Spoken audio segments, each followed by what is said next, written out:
everybody, and welcome back to Photographer Life Check. I'm your host, Qurissy, and today we have the Kalynn Youngblood. Hey, Kalynn, I'm Yay. so happy to have you on the show. I I'm want to so start happy to off. be here. I'm honored. This is Oh my amazing. God, yes, thank you. I want to start off like we always do with a little photographer fit check. If you're tuning in for the first time, photographer fit check is literally where we just talk about something that we wear, why we love it. Eventually, this podcast will be in person and we'll get the whole fit. You know what I'm saying? But for now, Yes. you could just talk about maybe like some of your clothes, jewelry, hair, whatever you feeling. Yeah, so for I got this hat, Creative by Nature, on Naughty by Nature, by a Yes, yes, friend. yes. He's a producer, writer. His brand is called Overly Dedicated Network. So check that out. I love this Mm-hmm. hat. Speaks for me. I feel like speaks for a lot of people. Just creative by nature. If I didn't make money off of art, I would still do it for the rest of my life. So, and then these rings, I got from Black Market Flea. Um, Yes. I yeah, always find a good ring, like good little jewelry yeah, pieces at Black Market Flea. and so reasonably priced, by Mm, us, for us. true. And yeah, I love it. You look absolutely stunning today. I love the thank fit. you. You too, loving I it. guess oh, thank you, darling. My photography check for today, I guess it's just this hat. 'Cause I have on like a plain white tee, which Mhm. I'm either very patterned or in a plain white tee. I love a white tee.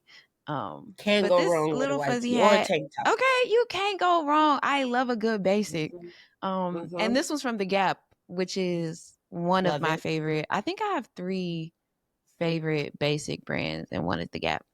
Um, and then this Old is just Navy from is good too. APC. Old Fire. Navy is solid. Uniqlo is solid. I feel like that's been my photographer for check a couple times. But yeah, beautiful. Like I said, once we in person, y'all gonna get these whole fits, and this is gonna be crazy. Hmm. Okay, so let's get into the little life check. Photographer life check is also just as it sounds. It's just a little check in about how you feeling. It could be today, it could be in general, it could be about career, personal, So a little life check in. How you feeling today? Today I'm feeling good. Life has been lifing, as it always Mm-hmm. does. I feel like this last week went by like it was just Monday. Now it's the week Now is it's a whole over. nother week. Yeah. So um like I said, I'm feeling good. I'm feeling refreshed today. No complaints. Always things happening in life as they will be. So I just keep it flowing, honestly, and try not to complain. So, like you mentioned earlier, you from South Central.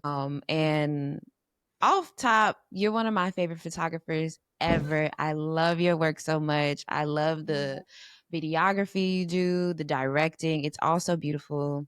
Your color Thank grading is absolutely stunning. So off rip, obviously, I'm so excited to talk to you, like I am with every guest that blesses Photographer Life Check. But yes. one thing I thought was absolutely beautiful was how clear your references are. And I think even without knowing you were from here, I would easily pick up that you was from here. Yes. But I Thank love that you mentioned in your bio specifically that your references are Crenshaw, the African diaspora, and poetry. And you. actually, that's how I learned that you were a poet. And I went and like dived deep into a couple more of your videos. And I'm wondering Oh, if you could talk. yeah. I loved it. I truly love poetry. I think the way to grow and like find healing, find pathway is through poetry. So to find Mhm. out that you was also a poet, I'm like, wow, like what can she do? Like this is incredible. Yeah. Poetry So is actually my first love. So thank really? yeah. I So were you started an open writing, mic kid? dude, yes. I started writing poetry when I was 12. Um, I'm the youngest of all my siblings. My older sister is 6 years older than me. And so Dope. I obviously wanted to do everything she did. Like my older sister, she's a painter. She's like she does everything, but she was just also really she loved school. So when she was in high school, she got her AA and like was taking college Oh, courses at period. night while she was in high school. And so I was She like, was I want to dedicated. do, yeah, I want to do everything she's doing. And so she had a poetry book, and I literally took her book and I rewrote what she wrote in my book, and I gave it back Oh, to her. And I was like, this is mine now. But that's so adorable. but that's literally how I started. And then when I was like 13, I was in ninth grade, and I auditioned for this poetry cohort called Get Lit, Words Ignite. And yeah, from 13 to 16, 17, that's all I did. Every Saturday was poetry. I went to the White House to perform for the Obamas when I was 15. I Hey. published a poetry book when I was 19.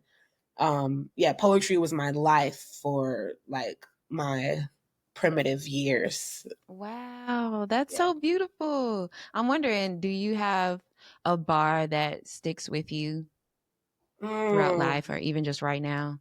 It doesn't have to be your own. It could be like anybody that has inspired you. yeah. My big inspiration, like one of my favorite poets is Saul Williams. Um, I Mm. absolutely love him. He was also recently in Sinners. If you haven't Come seen on. that, I wasn't he, gonna say it. I can't shut up about it, but I was like, dude, wow, yes. yeah, he played the pastor, the dad. Preacher Boy Mm. Sammy's dad in Sinners. And I literally knew it was him when I saw his shoulder in the trailer. I said, "Oh, that's Saul Williams," you know. But Yeah. I absolutely love him. He did a film in the '90s called Slam, and it's one of my favorite poems. I still have it memorized to this day. And Mm. I'm not going to say the whole poem, but it's just like for me, if you check it out, it speaks for me, and it's like I stand on the corner of the block slinging amethyst rocks, and the whole poem is just like I don't know, it resonates with me since I was a teenager, and that's literally Mm. like 12, 13 years later, I still remember that poem. I'm surprised I haven't seen this film. Also because that bar is so me.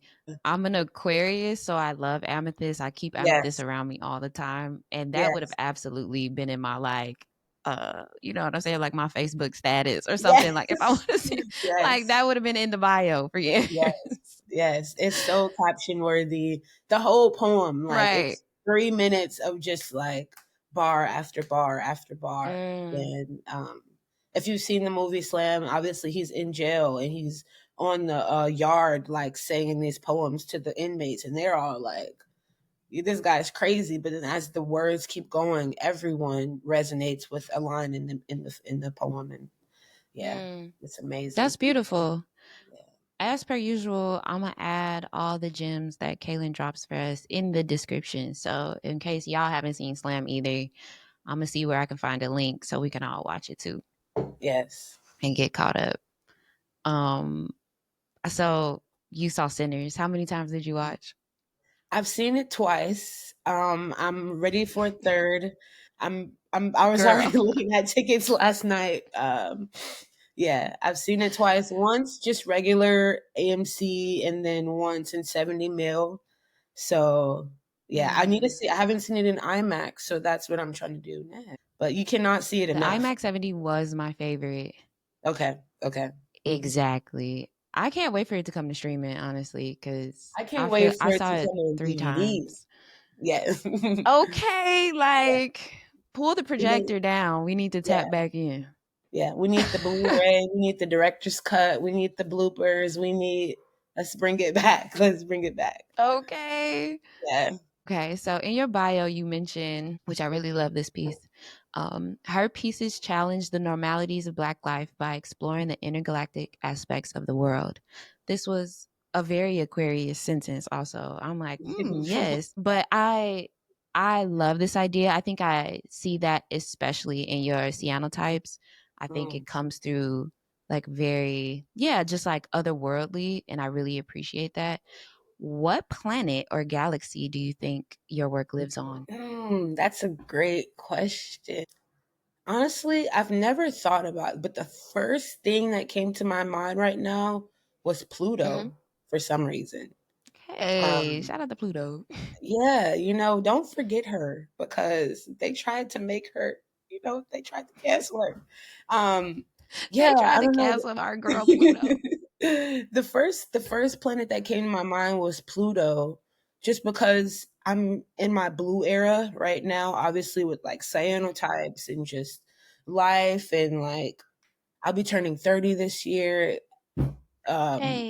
And I just feel like I'm in my blue era. Not to say like it's a depressive era, but just like moody Mm-mm. and like moving through and like navigating my own emotions and things like that. And I know Pluto is known as like kind of a cold planet. It's very small. It's Yeah. I could see like my work being on Pluto, but like being bigger than the planet, if you can understand that. Like it's something that's in there, but also reaches outward, in a sense. Mm. And in that sense, I feel like my work is bigger than me. And so, like I said, bigger than what is inside. It can't be contained. And so, Yeah. yeah.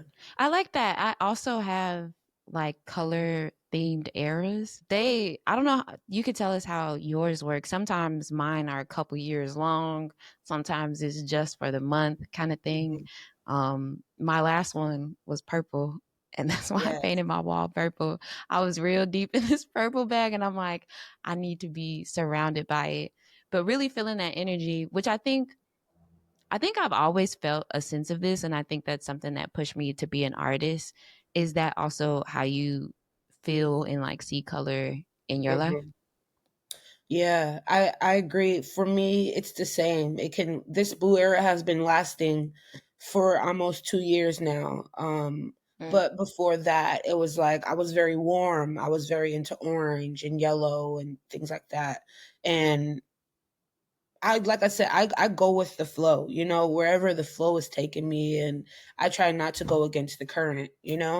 Um, Hmm. and so right now I'm living in blue, I'm thriving in blue, and I'm like, because even before red was my favorite color, and now I'm like Mm. more into green and sage and things like that. I feel like as human beings we just shift, and I think it's good to just go with where life takes you and see what that. Yeah. I feel like that's a perfect segue to talk about your film Fluid, which was absolutely stunning. I had the privilege of being there during I guess one of your screenings, or maybe it was even premiere.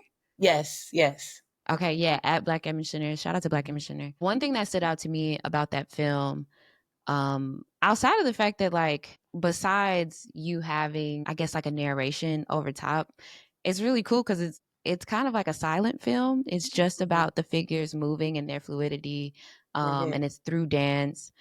And one of the lines that stood out to me in that film is, as we pour into each other, we find community, we find fluidity. mhm. And you being in your blue era right now and like talking about going with the flow and like not going against the wave, how are you finding your fluidity right now? Is it through community? Is it more internal? Can you talk a little bit about that? And while you do Yeah. that, I'm going to pull it up.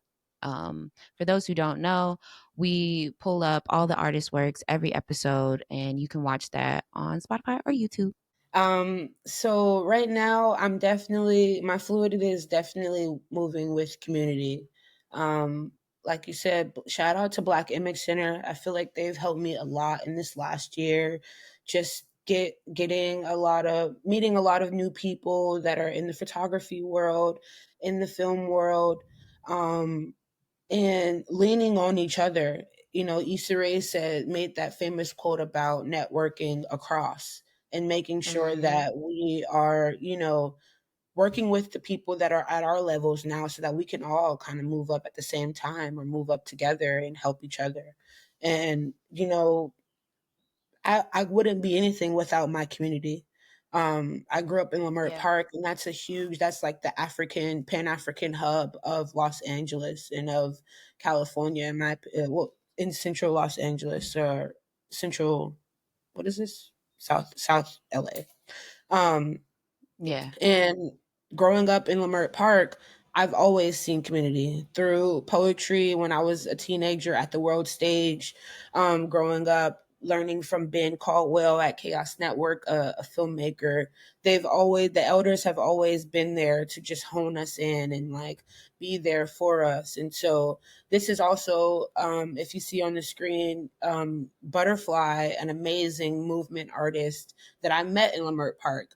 He's a part of the community, but through all things, he's also a multifaceted artist. And that just brings out, I feel like us doing this project together brought out other avenues for him and other avenues for me. I've always been an advocate for dance. I'm not a dancer, but in my head, I can literally choreograph things. I may not be able to move Mm, or flow through it myself, but I can explain it and I can see dance moves or I can see movement happening. And I'm like, movement tells mm, a story for me. It goes hand in hand with poetry. Poetry is like I that agree.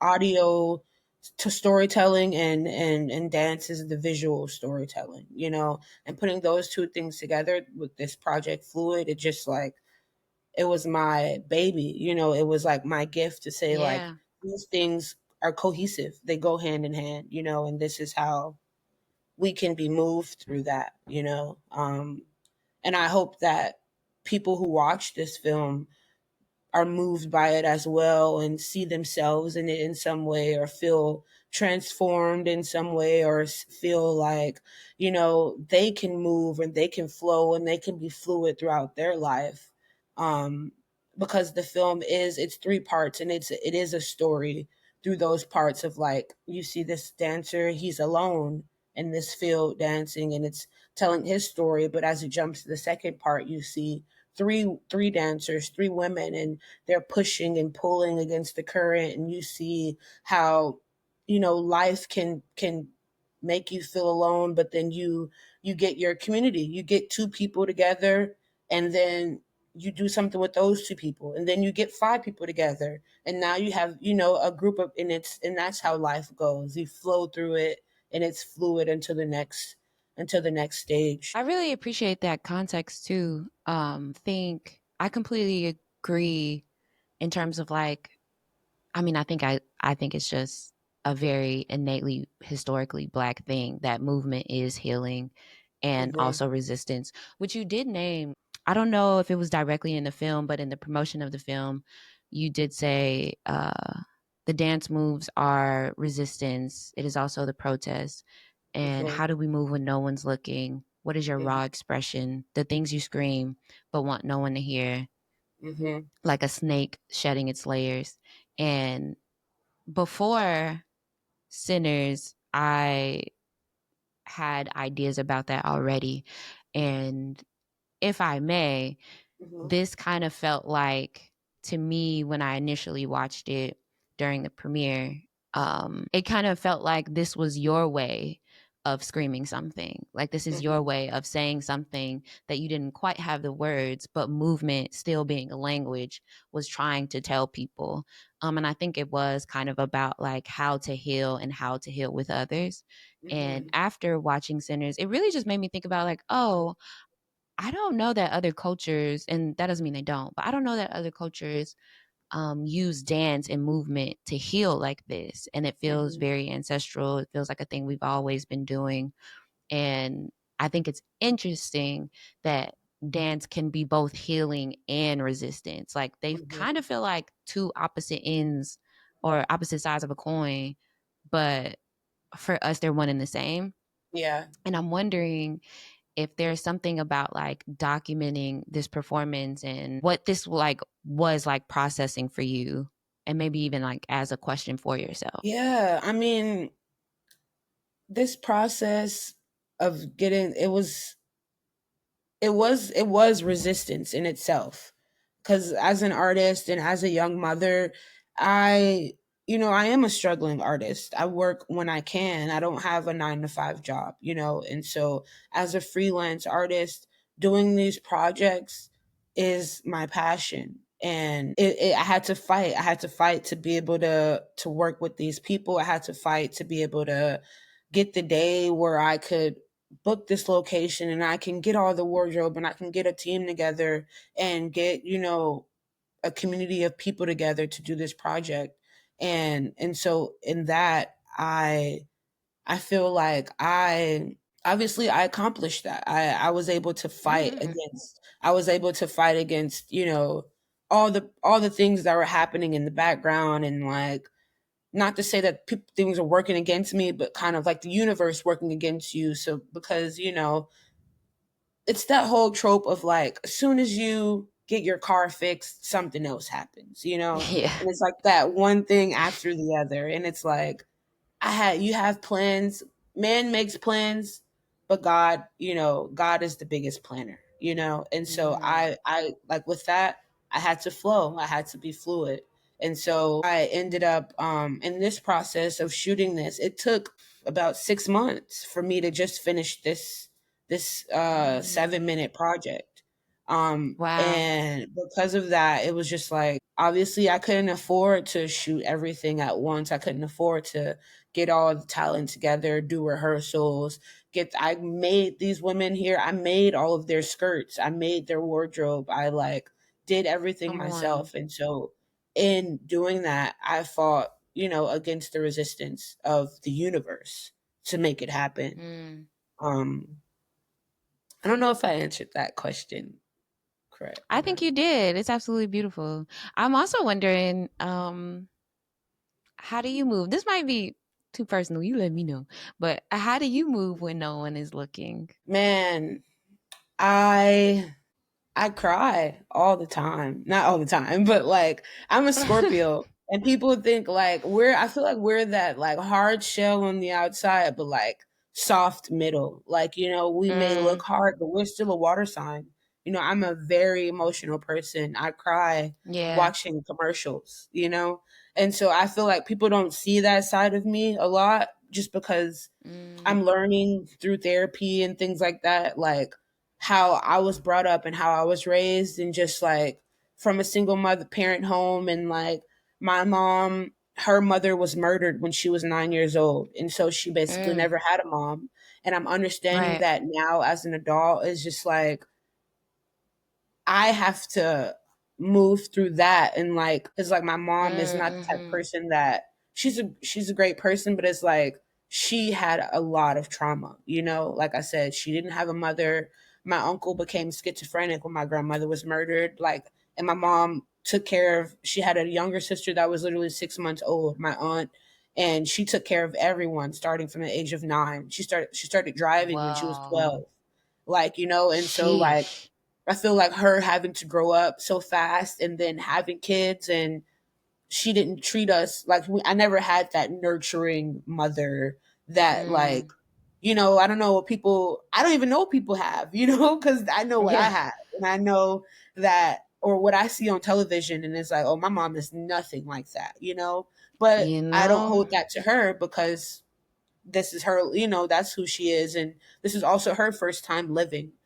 So behind closed doors, I'm very reflective, or at least I try to be. And I'm trying to get out of like having that hard shell on the outside, and trying to be more, emotionally present in life, with other people, and Mm, like in my relationships with friends and things like that. And like, with the age of Instagram and social media, everyone wants to look so polished, and like everything is great and everything is good. But it's like, it's really not. My life is not what it looks like on Instagram all the time. It's not always just like right. Of work, work, course. work. And, like I said, my son is about to be 10. Like, he's in going to middle school. Like, there's like real life things happening behind the scenes, but it's just like, what people see is what they see, and what they put together of you, and what their Right. perception of you is. But Yeah. honestly, when I'm at home, I'm like, I'm making art because that's what I love to do, and I'm like 75% depressed a lot. So it's like, the art is my expression. I create these pieces Mm-hmm. because I just I love it. I love, telling stories, and I love like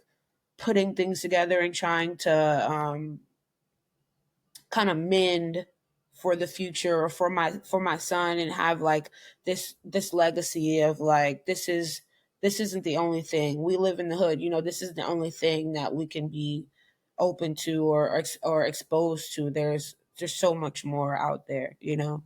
And so Yeah. yeah. I really appreciate you being so open and honest about that. I completely relate to that feeling of being like I don't even know what other options would look like. And when Yeah. I started to see other options, I was like, "Oh, this is how like this is the reaction somebody can get and how Hmm. that really alters you when you're trying to heal this piece." Hmm. Especially at least for me, it hits tenderly with like a mother lineage because I feel so deeply for the women in my family, in Hmm. particular. I think just mom, grandma, great grandma, Hmm. and the kind of things they have to negotiate or had to negotiate, and how that leaves me with particular options and choices to make in my life.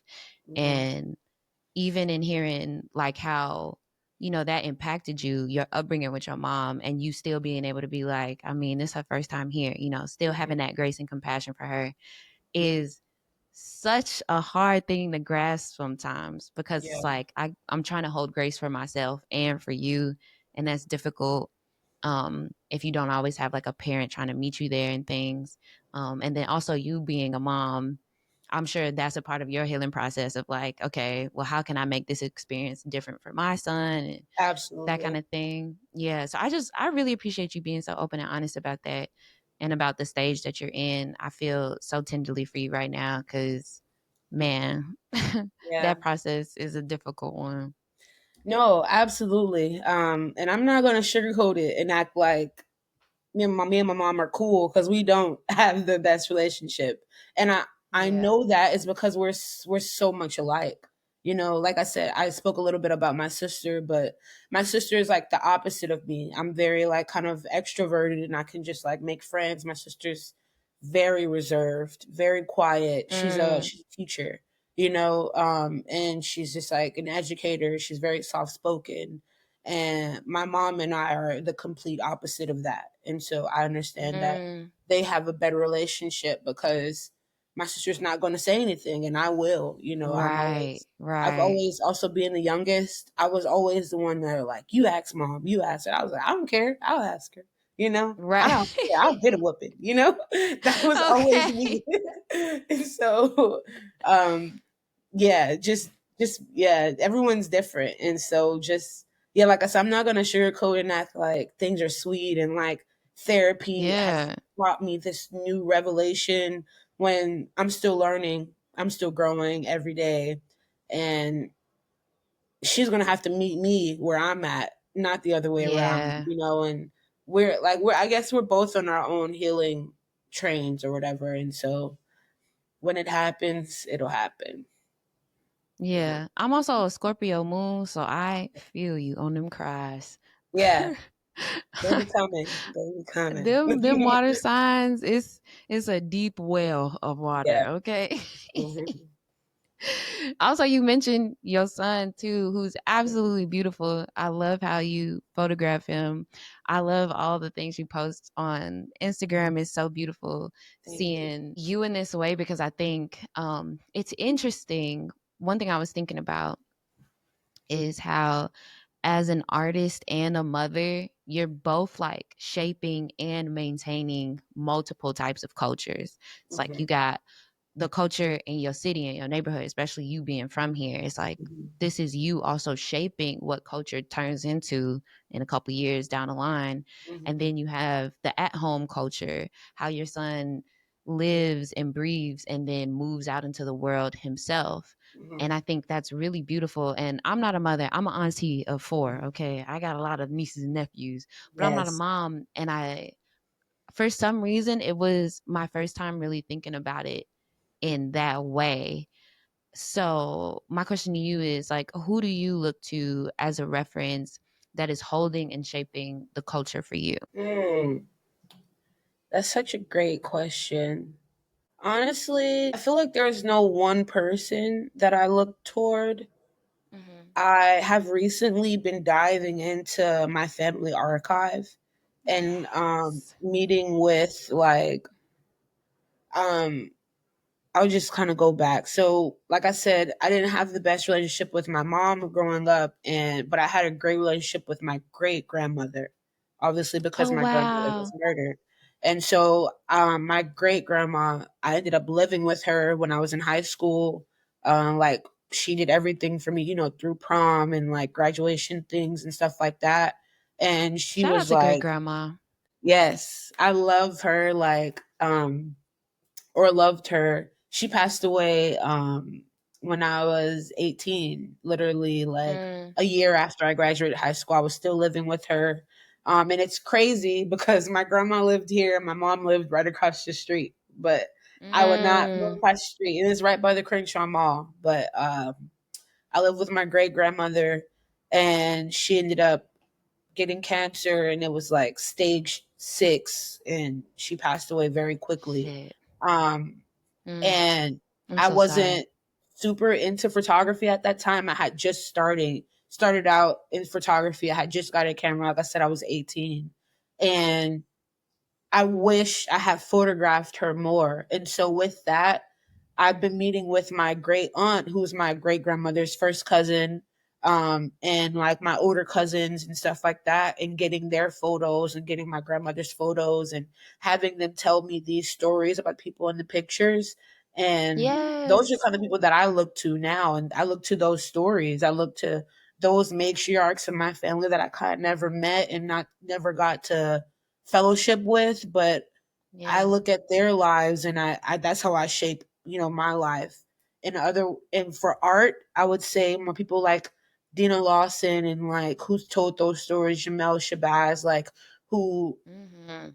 are the references for the 90s and black culture in the past time, as I hope we are those references for the next generation, and Yeah. like historians of those times. So I look really to like the historians to of how I shape my life rather than like the current people, I guess, around.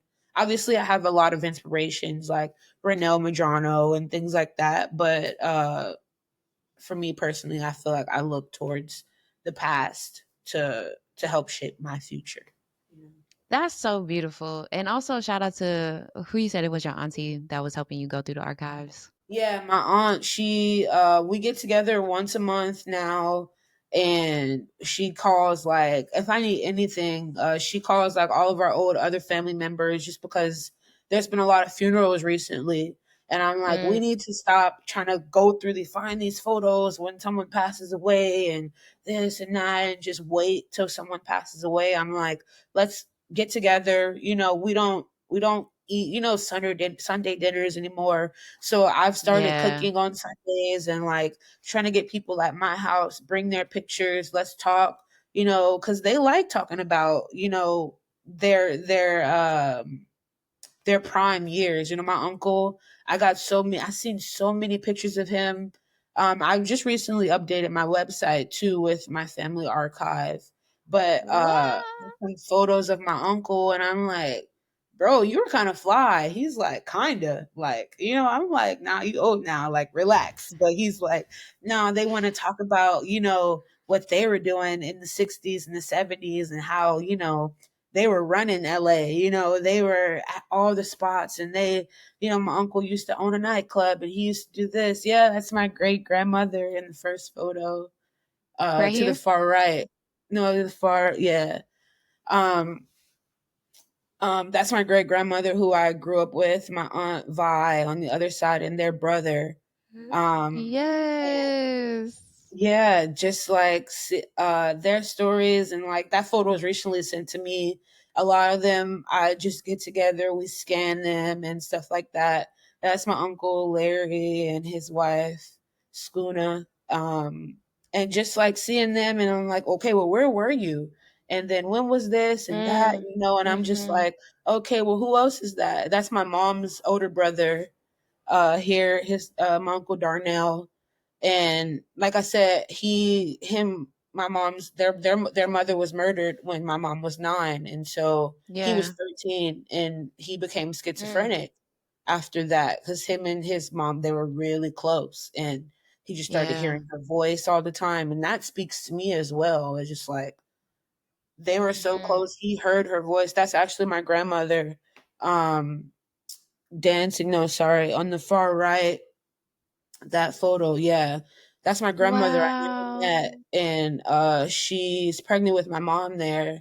This is, I think, her wedding, their bridal party or stuff like that. At the very end of the Wow. page, I have all the photos from my grandparents' wedding, um, and she was pregnant with my mom at the time, and I'm, like, finding those photos, it really spoke to me because it was just Mm. like I couldn't believe it. That's my grandma, my great grandma, and my two aunts, and um, yeah, finding these photos, Girl. it speaks to me. These are people that I still see, all the time. Like this, that's my older brother and my aunt. Still got the plastic on her couch, literally 20 Plastic on the years sofa. Let's later. go. Her house is still the same. Like I still get my mail there, and I know that's right. that's gonna be, that house is literally 80% of these photos are in front of that same house. These photos are all in front of the same house. That's so Um, awesome. and my aunt still lives there, and so for me, this is my story and this is my history. This is the photo I was talking about. On the right, my cousin Larry and his brother Donald, my other cousin Donald, and their brother Cornell, all of them and my other Yeah, cousins. they I'm was like, fly. They was bro. fly.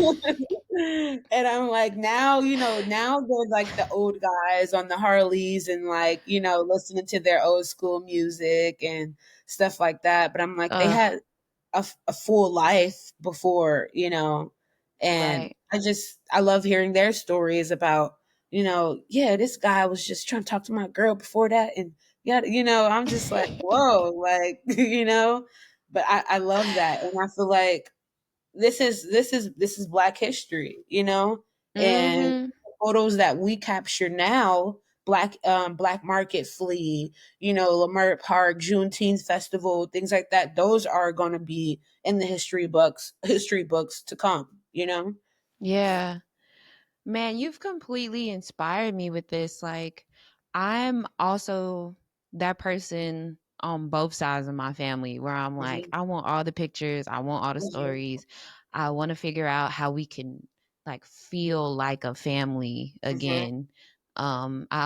It feels like there's always like a tragedy that either brings y'all together or completely like dismembers the Hmm. family and like people don't know how to connect anymore because that grief was so heavy. Hmm. But you've completely inspired me, like putting this on your website, which you definitely just did this because Yeah, when I made yeah, your episode, it was not here. yeah. But No, I I've love been trying to it. get on that. Yeah, I Yeah, think this is absolutely stunning. Like giving full context, like this is who I am. You want to know what kind hmm. of artist I am? Here go to archive. Hmm. Yeah. And like I said, this I never got to meet my grandmother, and I'm like seeing her wedding day is like it brought me to tears. I'm like, obviously because my Yeah. grandpa, he's been married about 4 times since since this. And so I'm like, this is their wedding. Like, obviously she was murdered a few years, maybe like 6, 7 years after this. She's pregnant with my mom Whoa. here. And yeah, like even looking at this right now makes me want to tear up because it's just like Yeah. this is who I come from.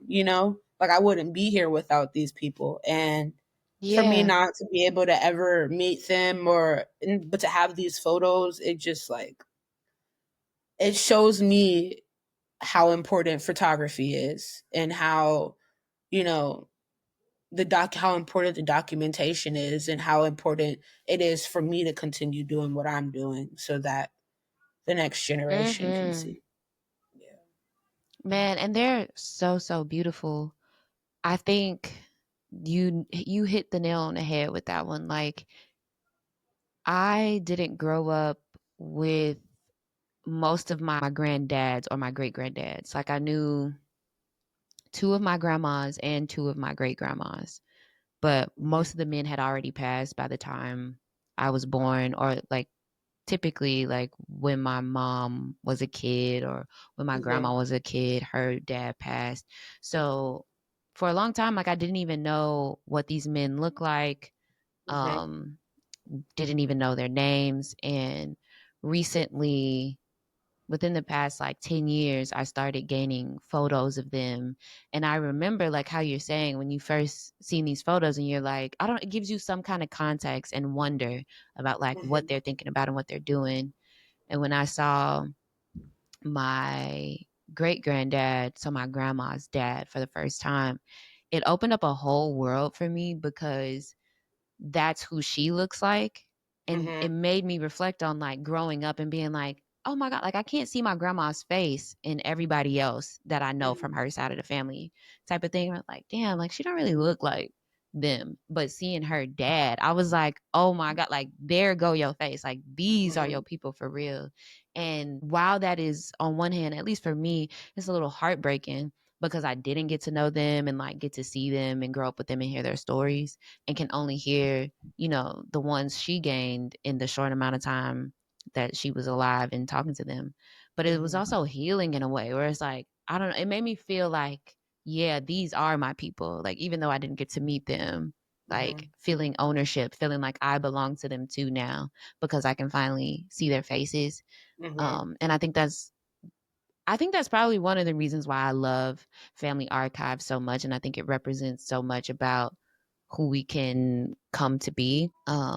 But it also is so important for documenters, whether you're a family documenter or a documenter by career, like it really etches in stone the importance of like having something. And hopefully you have more than one photo, which is why this is so incredible, like how many images you have of your family.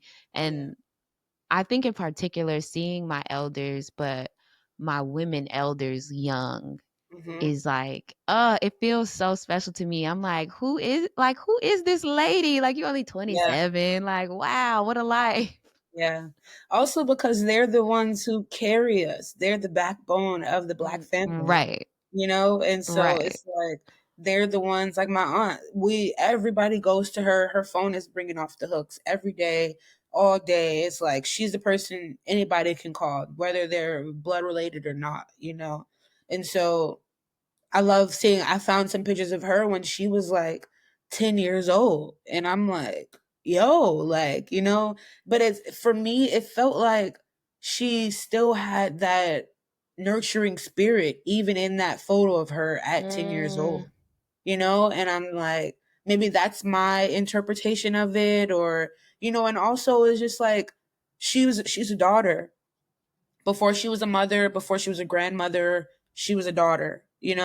And I'm like, what, how did. mm-hmm. And she had a mom, and it's like, wow, to think about her missing her mom, where it's like, if she were to go, I don't know what I would do.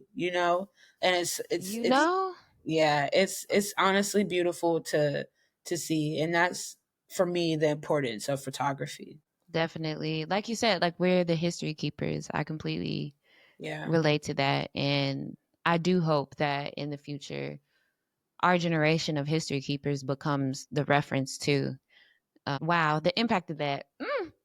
Yeah. I really appreciate also. I think maybe sometimes I'm a little precious about my archive. Like I'll post a photo here and there, but putting it on your website, if you see my archive on my website, please know Kalynn was the inspo because that was just so beautiful. No, I love my family, honestly. Like you said, we don't get together, we don't see each other. There was actually a funeral yesterday Mm. my cousin Barbara, which I'm like, whoa, that her name wasn't even Barbara. Or her name was Barbara, but you know how family, they call you by your Yeah, middle you didn't know name. that. It's just like, she had a first name. Oh my, what was her so Right.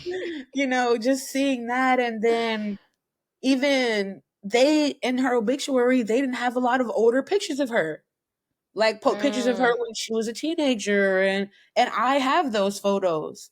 And I guess her Wow. son and stuff, they couldn't find them for the obituary. They only had like Facebook photos and very, very current photos. And now I'm like sending them to my mom, like, wait, we're here when she was a teenager. She had braces and this and that. Yeah. They're like, oh my God, like these should have been in the slideshow, or and that's why also I have it on my website for my family as well, so that they can go look at it. That's beautiful. Because they also are like, oh well, send me this, little cuz, like you got everything, and blah blah blah. So I'm like, this is a tribute to us. This is a tribute to our family. I have so many more photos I want to add, and like Yeah. maybe put together in some type of way. I'm also working on a cyanotype project that is a tribute to my family archive as well. And hold on, if you wait 1 second, I could bring two Yes. pictures. Absolutely. So I have a few that I framed, but this is like a photo of my mom and I when I was like 5 years old. And it's a Oh, cyanotype wow. kind of cut and put back together, and kind of like a Kalynn, symbolization that's of like how beautiful. we're, I don't know. I'm still trying to figure it out, but this is also like Yeah. my mom's younger sister, my auntie Mia. When she was a kid, I That's also like I have a bunch of gorgeous. photos. This is my grandmother, my uncle, and my mom when they were kids. Mm. And so like I'm just Wow. trying to figure out like we deserve to be in museums, whether it's Okay. ones that we create or ones that that finally see us and put us in their spaces. But I feel like we deserve to be in museums, and I'm turning my house into a museum for now, and just like honoring my ancestors and honoring my family members so that they can see Girl. them at least while the ones that are still here are here and can feel like they're important. My cousin came over and was like, "Oh my God, that's my grandma."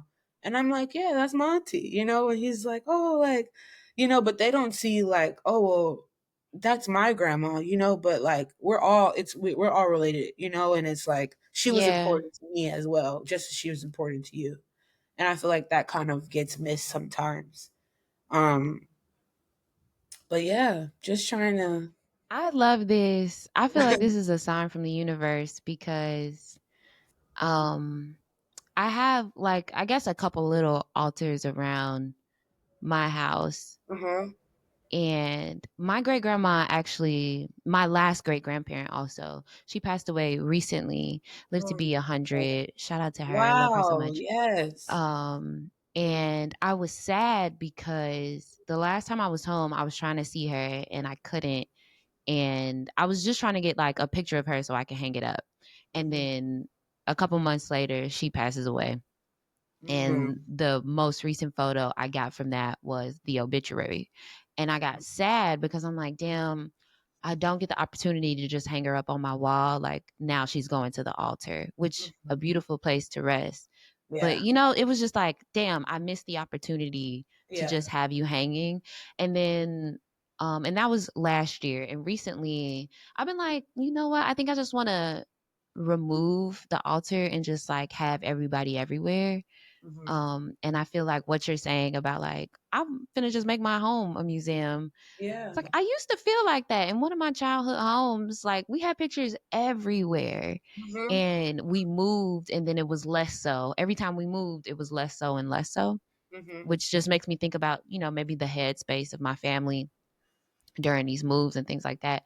But I'm like, man, I'm not gonna like, I don't know, something about the altar to me right now feels like honoring death, and I Mm-hmm. want to shift The, into honoring the life light. and just put Yes. y'all next to everybody.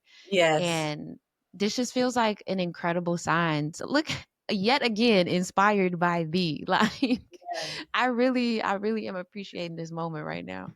Yeah. No, thank you. Honestly, that's what I'm doing. Like I said, my great grandmother, like I remember the day she went home, and it's like I don't have an altar in my home, but like I feel like my whole house is an altar. Yeah. It's a dedication and a whole commemoration of life and Mhm. death. So in the mix on my wall, I have a bunch of Polaroids that I've taken in the last couple of years, but I also have Polaroids from the 70s, and pictures of like my aunt and my all my aunts. My great grandmother had 4 girls, so I have like pictures of all of them, and then my uncle and my great grandmother's brother. His They call him Sweet Pea, and he, like I have Hey, pictures of all of sweet them. pea. Yeah. Those Sweet Peas, and they call my grandpa Junebug. Those Yes, names. you got a June bug. Yeah, that's Yes. my grandpa. And yeah, just honoring those, and like kind of even putting I even kind of put name cards next to it, so like if someone came over, even from my son, because he was recently looking at some pictures and I was like, who was that? He was like, Grandma There Ethel. you And I'm go. like, yeah, that's his great great Exactly. grandmother, and so, Right. and I feel like, he was born literally a year after she passed away. And so I'm Oh, like, wow. that's something in itself as well. Like, she was, not sexually taken from me, but she was taken from me and he was given to me in the same instance. Yeah. And I like to look at it that way, and just like everything is a blessing in disguise, and just to honor those blessings in the best way I can. Hmm. Yeah. I think that's the perfect way to honor. I was thinking about something similar too, because I'm like, I wanted to kind of feel like a gallery. Like, you need to know this Yes. my granddaddy and this his name. Like, Yeah. Yeah. that's super beautiful. I think that's an incredible gift also to give to your son. And I mean, you being like kind of like your auntie passing the torch and giving Mhm. you all of the archive in that way, and you Yeah. becoming like the history keeper for your family Yeah. is, I think, one of the greatest honors. It is. And what an incredible person to do it. I think you're perfect for it. Thank you. Thank you. Yeah, I'm truly honored, and I plan to preserve it as best as I can too. So, Can we yeah. talk a little bit more about the cyanotypes? I love the ones you mentioned on the back wall. We talked about it before we got on, but the negatives are making basically like the skirts for the people. Well, at least I can tell for that woman right there. Can you talk a little bit more about this project? I think that's so fucking raw.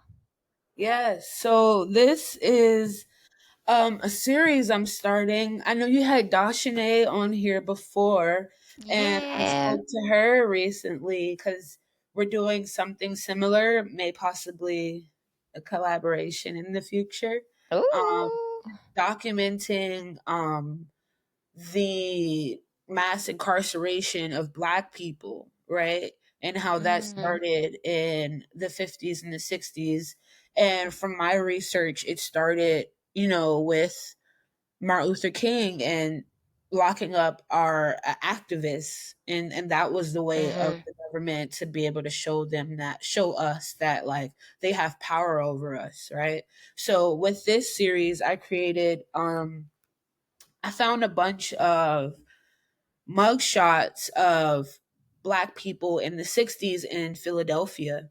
And it's like a huge archive, over 100 mugshots. And I'm looking through these mugshots and I'm like, these tell such a rich story. Like, each mugshot it felt like a portrait rather than a photo of someone being taken to jail, And it felt like, and each one was so different. It told a story where some people were smiling, some people were angry, some Mm-hmm. people, like, they just looked like they were coming from a party. They looked like, um I feel like in that time in the 60s, Black people were dressed to the T, and so, like, if they weren't dressed in those photos, it had a story behind it. And I wasn't able to find those stories of people's names, but I'm able to create my own story through those images that I Yeah. found. And so I printed all these mug shots, and I turned them into cyanotypes, and now these portraits, I've added film strips because this is another story that's being added to it as well, another layer. And um, for me, it's kind of reclaiming these photos because from my research, the point of the mugshot is to stamp you, right? To give you this number that the government, that you were owned by the government now, right? You are a product of the state Mm-hmm. or whatever. And so this is like reclaiming those numbers. This is reclaiming, who said that? Ayana, she's like reclaiming my time, So Reclaiming. like taking back Yeah.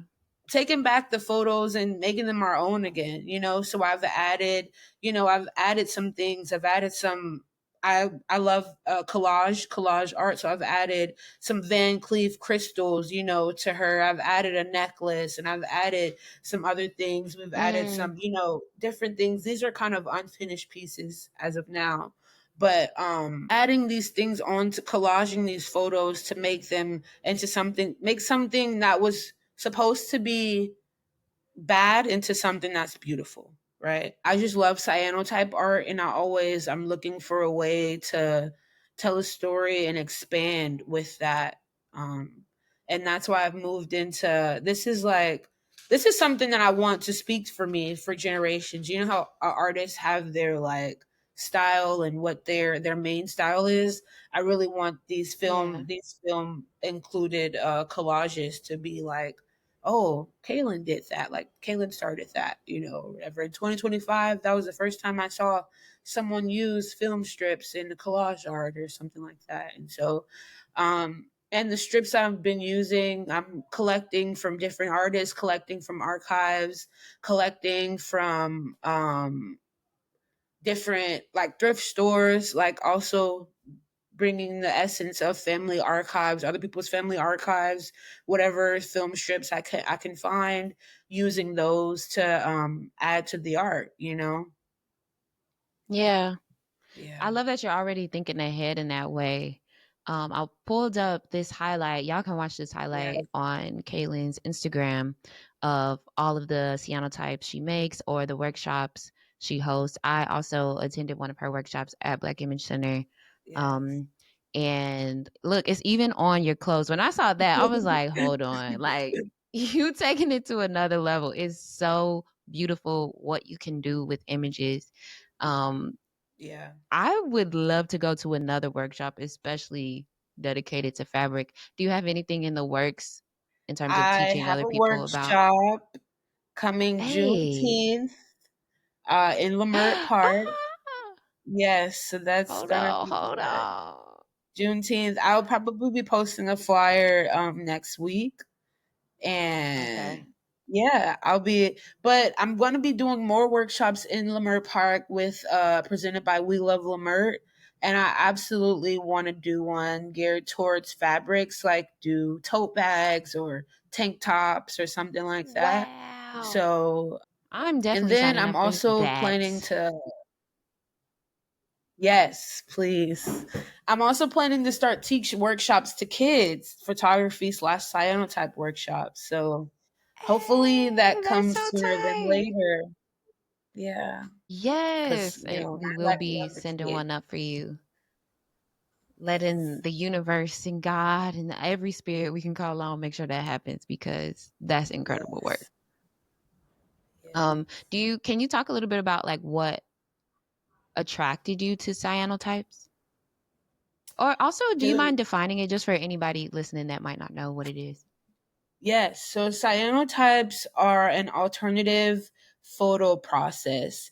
You use these two chemicals.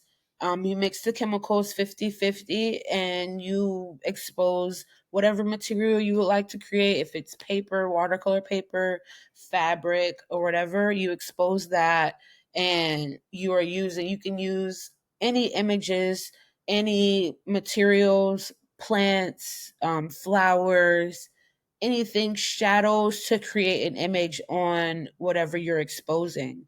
I like to use a mixture of plants and negatives. So if I were to take a regular photo on your iPhone, you can invert that photo to a negative and print it into cyanotypes. And as the root word cyan, they only come out in blue, but there are other processes where you can dye them. I've had an instance where I've traded a dye from a bunch of flowers that I've boiled over time, and you Mm-hmm. can dip your artwork or your fabric or otherwise in that dye, and it can turn the blue into like a brown or turn it into a deep purple shade and things like that. um but yeah, cyanotypes is just an alternative photo making process. um and yeah, these are the chemicals. It's like I said, part A and part B, and you mix those two to create an image. And I found cyanotypes on TikTok. Honestly, in 2022, I was scrolling and I found it was a black artist in New York, and she was doing her thesis project, and she created a huge cyanotype like the size of my wall. And I'm like, "Whoa, this is beautiful. Like, how do I do this?" And I Yeah. just really researched it, and before you knew it, I'm just that person that like I need to know that day. When I find something, I need to know how to do it that day. I need to go out and buy it, and I need to do it. And one of my That's issues so is real. that I immediately want to be great at everything I do the first time. And so I Girl. I'm working on it. I'm really working on it. But that day I bought the chemicals, I made about 20 cyanotypes. 'Cause I'm like, I'm gonna get it right. I'm gonna Mm, get it right. And I made about 20 cyanotypes that day, and I made them every day after that. And then I literally was making cyanotypes every day for about 2 weeks, going to wow. Staples, getting negatives printed, going to Michael's, getting paper, going to Jaggers, getting more chemicals. And I was just like locked into it. And like I said, with art, if I find something that I like, I lock in immediately. Even with the collaging, like I made all these pieces in 1 week because I'm like, I want to just keep making them. I want to keep making them, and I want to do this. And um, yeah, I fell in love with it. And then a year later, I taught my first workshop in 2023 at Black Image Center. And since then, That's so real.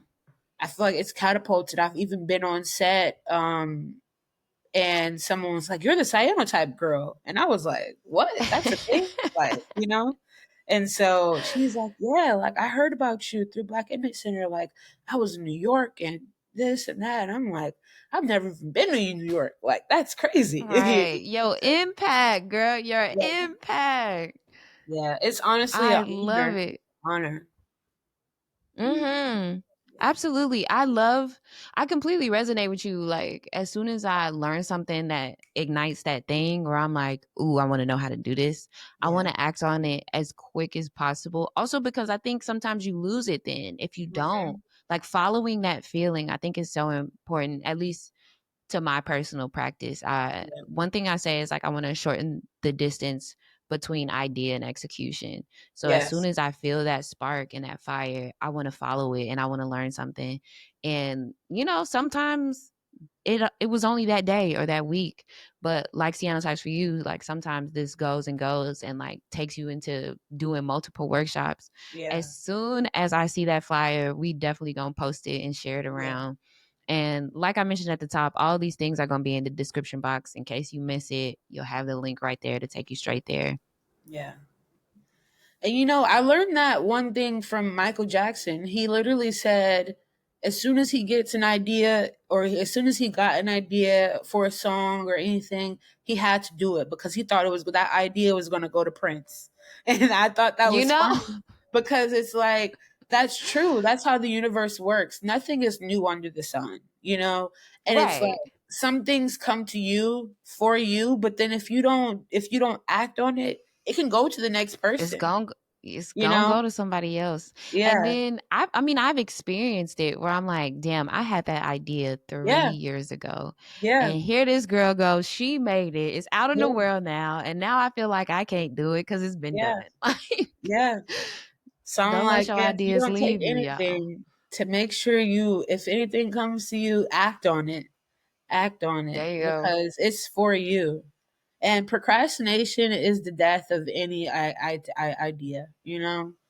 It's Mm. it's it's the death of art. So it's better to do it and say you did it. And I've learned even like I procrastinated for weeks on things that when I finally get to it, takes me 2 hours or less than an hour to do. And so For real. yeah. I think this is a perfect place to take a little break, and we'll be right back. Today's episode is brought to you by Arthouse, the first Black-owned film lab in the city of Los Angeles. All my photography homies love Arthouse because they specialize in C41, black and white, E6, and ECN2 processing for both 35 millimeter and medium format film, all while using a custom-built cinema scanner to get you those stunning movie quality stills. So go pick up and drop off a roll at their new location in Chinatown and check them out at arthousefilmlab.com or Arthouse Film Lab on IG and tell them we sent you. This part of the show, we like to get into our couple of like fast-paced segments. The first one being photographs not taken. This is one of my favorites because it's this idea about the photographs that kind of stay with you in your mind that you didn't get the opportunity to take. I named it that because of this book I read, Photographs Not Taken. It's filled with a collection of essays from photographers who talk about that. And they take it, like they interpret that whatever way, that lands on them. So I would love to know your photograph that you wish you could have taken. Pictures of my family, like pictures of my great grandma before she passed away. Yeah. Really pictures, like I wish I had started doing photography sooner. Just capturing more of my own childhood from my perspective. Yeah. Oh, Yeah. how incredible it would be to like see your family through the lens of like your 5-year-old self, your 10-year-old Yeah. self. How that Because would be so also I tight. put a camera in my son's hand very young, and so I'm like, he'll get to see that when he's older. My friends tell me that all the time. Is like he doesn't know yet, like How how. incredible that's gonna Yeah. be. Yeah, but yeah, That's my just auntie agenda. Any baby in my life, I always give them a toy camera is one of my first gifts to them all the yeah, time. And then eventually we talking about photos. As soon as yeah. you can talk back to me, what's up? We need to talk about this. Yeah. Cool. My photograph not taken today. I think because I watched Sinners so many times, it's been on my mind heavy. And I wish I would have photographed the times we regularly went to the South when I was growing up to Hmm. like go to family reunions or just like have the family moments when my mom's side, well, my grandma is from Alabama. So we would Mhm. go down to Alabama like every other year and see that side of the family. And I wish I had more photos from then. And we don't have that many because I think people really just were present. Like we just living, cooking, sitting around a table talking. Yeah. But those images right now have been a lot on my mind. Well, I guess I should say those memories. But I feel like a lot of my memories look like images. They're not often in movement actually. Hmm. So yeah, I wish I had some of those times. They're very vivid in my mind, like these moments in my brain. So on to the next segment, which is called The Gear Don't Matter, but I like this segment because as an image maker, people always want to know what camera you using, what camera you using. And I say this all the time. It don't matter because you gonna Yeah. make it do what it do if you got an Yeah. eye to do it, no matter what you're using. But that don't mean we don't love the gear that we use. So I want to honor Absolutely. that. And it doesn't have to be a camera at all. But what's your favorite piece of gear right now? Honestly, my favorite piece of gear would be a type of film, and it's my absolute favorite film stock. It's the only film stock I shoot on, and it's Kodak Gold 200. Now I also shoot Ah, on yes. Arthouse Period. 250D, We but love our house 250D. yes, love Arthouse 250D. But in the past 5 years or 6 years that I've been shooting film, my favorite film stock is Kodak Go 200. Um, and that's whatever camera I use, because if you come to my house, I literally have a 4-row rack of cameras. And so Mm, whatever camera I use, whether it's 35 whether it's 120, um, Kodak Gold 200, and that's if it's mechanical, if it's point and shoot, like Kodak Gold will get you I do right. love Kodak Gold. Yeah, Yeah. I yes. love gold and Color Plus. Color Plus is that old baby that I feel like people, I don't know, sometimes I hear people don't really like it no more, but I'm like, it still like Yeah, a memory. I love Color Plus. I think it looks great. All the warm tones look great on black skin. Exactly. I just, Yeah. yeah, because I'm not, I know Portrait 400 is like everyone's favorite, and I don't love it. I really don't. I I like think it's Portra. very, very bland for me. That's real. Yeah, yeah. Okay, cool. And our next segment is called Shoot Your Shot. So, who is somebody or company that you would love to photograph or direct, DP a project for? Who would you like to work for right now? First person that came to my mind was Issa Rae. Period. I love Issa, also being from LA. I love her work, and as an upcoming director, I would love to direct her in some really cool Hulu short that, Ooh. you know, Hey, I can already see it too. yeah, Like I, your style of directing, I feel like she could fit into it so well. yeah, I'm yeah, into I it. We would love you, love to Issa. work with her. Yes, we love you, Issa. I hope you see this. Okay, I hope you see this, Issa. We need Kalynn on Yes, set like tomorrow. today. Okay, call right now. Yes. Oh my God, Kaylin, I feel like I had a completely different plan for what I wanted to talk about today. And I feel like you guided us into such a beautiful conversation that I'm so grateful that we got to have. One of my favorite things to talk about is a family archive. Yeah. So the fact that you brought it up and it was just so impactful for our conversation today, I'm so grateful that this is what we ended up talking about. And I really, really do appreciate you being so open and honest about your family history and stories. And I'm so sorry about you losing your cousin Barbara. That was just yesterday, which makes me Yeah. even more grateful that you took the time and had the energy and the capacity to come talk to me today. Yes. That's like an incredible kindness. I'm so appreciative. Um, I'm just can you happy to be please, here amongst girl? all the other amazing, amazing photographers that and directors and black artists that have been on the cast podcast already. So I'm just Shout out to honored my to be girls. amongst the rest of you guys. Truly, I'm honored to have you too. Can you please let the people know how you would like to be found?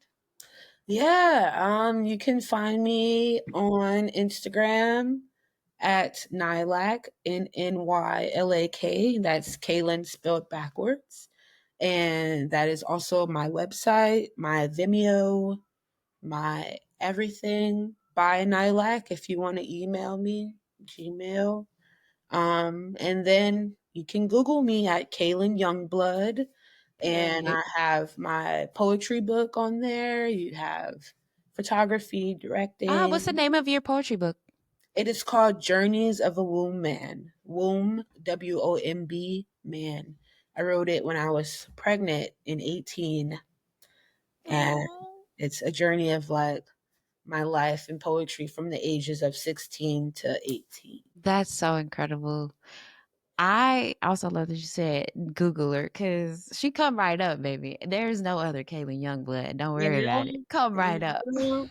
Come on. And to mention, I wanted to show so much more of your work. So, y'all, please definitely go to her website and look at all of her, especially the videos. There was one I wanted to talk about, Noble Son.